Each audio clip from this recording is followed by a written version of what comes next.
নমস্কার প্রিয় দর্শক বন্ধুরা, আমি মধু আর আপনারা দেখছেন আমার YouTube channel Madhu's astro info. কোনো মন্ত্র ছাড়া অত্যন্ত প্রভাবশালী এবং শক্তিশালী বশীকরণ আজ আমি আপনাদের জন্য নিয়ে এসেছি। এটি করলে যাকে আপনি বশীকরণ করবেন সে আপনার সারা জীবনের গোলাম হয়ে থাকবে। এই বশীকরণ পদ্ধতির মাধ্যমে আপনি আপনার ভালোবাসার মানুষকে ফিরিয়ে আনতে পারবেন এবং তাকে সারা জীবন বশীভূত করে রাখতে পারবেন। বহু যুগ যুগ ধরে এই তান্ত্রিক ক্রিয়াগুলো হয়ে আসছে।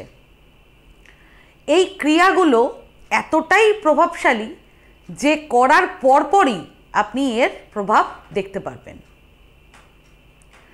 বশীকরণের উপায় বলার আগে আপনাদেরকে আমি একটা কথা বলবো, সেটা হলো কোনো রকম বা কোনো রকমের খারাপ কিংবা অনৈতিক কাজের উদ্দেশ্যে মানে উদ্দেশ্য নিয়ে এই বশীকরণ উপায় বা ক্রিয়া প্রয়োগ করলে বা করলে সেই ক্রিয়া কিন্তু সফল হবে না, উল্টে নিজের ক্ষতি হবে। কাজেই যেখানে ভালোবাসা রয়েছে সেখানেই কিন্তু এই বশীকরণ ক্রিয়া সফল হবে।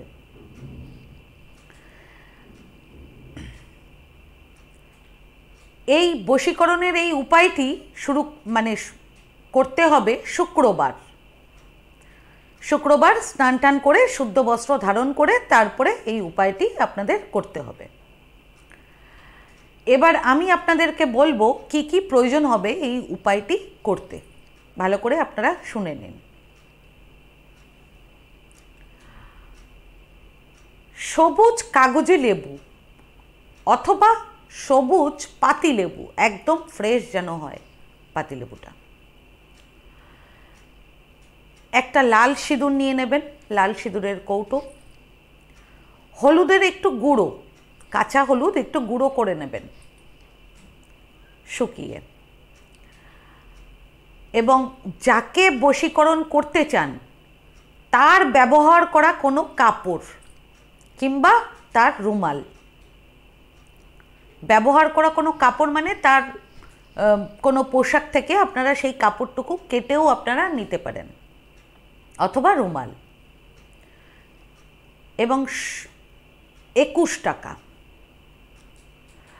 এবার আমি আপনাদেরকে বলবো ক্রিয়াটি কিভাবে করবেন, তাহলে দেরি না করে চটপট শুনে ফেলুন। প্রথমে একটি সবুজ লেবুর ওপরে লাল সিঁদুর দিয়ে আপনার নিজের নাম লিখবেন। ভালো করে শুনে নিন ব্যাপারটা। আপনার নিজের নাম লিখবেন লেবুটার ওপরে লাল সিঁদুর দিয়ে। তারপর যে রুমালটি বা কাপড়টি আপনাদের বললাম যাকে আপনি বশ করতে চান তার ব্যবহার করা যে রুমাল আর কাপড়, সেটি মাঝখানে বিছিয়ে নেবেন।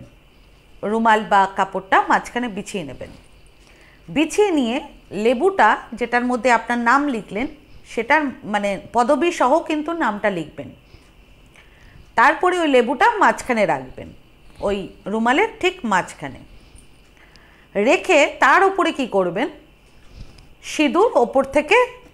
সিঁদুরের গুঁড়ো ওপর থেকে দিয়ে দেবেন আর হলুদের গুঁড়ো। তারপর কি করবেন, রুমালটিকে বা কাপড়টিকে লেবু সমেতই, ওই লেবুটা শুদ্ধই, একটা পটলি বানিয়ে নেবেন। তারপর পটলিটা বানিয়ে টানা 11 দিন আপনার বালিশের তলায় রেখে ঘুমোবেন। আপনার বালিশের তলায় রেখে ঘুমোবেন। এবার 11 দিন কেটে গেল, 12 দিনের দিন কি করবেন, 12 দিনের দিন পটলিটিকে শুদ্ধ বস্ত্রে এবং শুদ্ধ অবস্থায় পটলিটিকে নিয়ে গণেশ মন্দিরে, গণেশ ঠাকুরের যে মন্দির সেখানে আপনারা চুপচাপ রেখে দেবেন। কোথাও মন্দিরের যে কোনো জায়গায়, কিন্তু মন্দিরের বাইরে নয়। খেয়াল রাখবেন যখন পটলিটা রাখবেন তখন যেন আপনাকে কেউ না দেখতে পায়। তারপর পিছন না তাকিয়ে সোজা বাড়ির দিকে আসবেন। এবার যখন বাড়ির দিকে আসবেন বা ফিরবেন তখন কি করবেন, তখন কোনো গরিব অসহায় ব্যক্তিকে ওই 21 টাকা যেটা আপনাদেরকে বললাম সেইটা, ওই 21 টাকাটা আপনারা দান করে দেবেন কোনো গরিব কিংবা অসহায় কোনো ব্যক্তিকে। ব্যাস এইটুকুই কিন্তু এই উপায়টি করতে হবে। এই বশীকরণ উপায়টি করলে আপনি কোনো মন্ত্র ছাড়াই কোনো ব্যক্তিকে, আপনার ভালোবাসার ব্যক্তিকে সারা জীবনের জন্য বশীকরণ করতে পারবেন। তবে ক্রিয়াটি শুরু হওয়ার আগেই বললাম, কোনো অনৈতিক উদ্দেশ্য নিয়ে কিন্তু করবেন না ক্রিয়াটা। আর ক্রিয়াটা যখন করবেন তখন কিন্তু তার প্রতি, মানে ভালোবাসার প্রতি আপনার নিষ্ঠা যেন থাকে, বা ভালোবাসাটা যেন খুব স্বচ্ছ থাকে, এটা কিন্তু মাথায় রাখতে হবে। তাহলে ভিডিওটা আজকে এখানেই শেষ করলাম। আমার এই ভিডিওটিকে যদি ভালো লেগে থাকে তাহলে ভিডিওটিকে লাইক করবেন আর আমার চ্যানেলটিকে সাবস্ক্রাইব করে দেবেন। আর সাবস্ক্রাইব বাটনের পাশে একটা বেল আইকনের বাটন আছে, সেটা টিপে দেবেন, কারণ নিয়মিত যে ভিডিওগুলো আমি আনছি সেটা সবার আগে আপনারা জানতে পারবেন। তাছাড়া পরিবার কিংবা আত্মীয় কিংবা বন্ধুবান্ধব কারোর যদি ভিডিওটার প্রয়োজন হয় তাহলে ভিডিওটিকে শেয়ার করে দেবেন। আর আপনাদের যদি কোনো প্রশ্ন কিংবা কোনো মতামত থাকে তাহলে আমার কমেন্ট বক্সে কমেন্ট করে আমাকে জানান। আমি চেষ্টা করব যত তাড়াতাড়ি সম্ভব উত্তরটি দেওয়ার। ধন্যবাদ।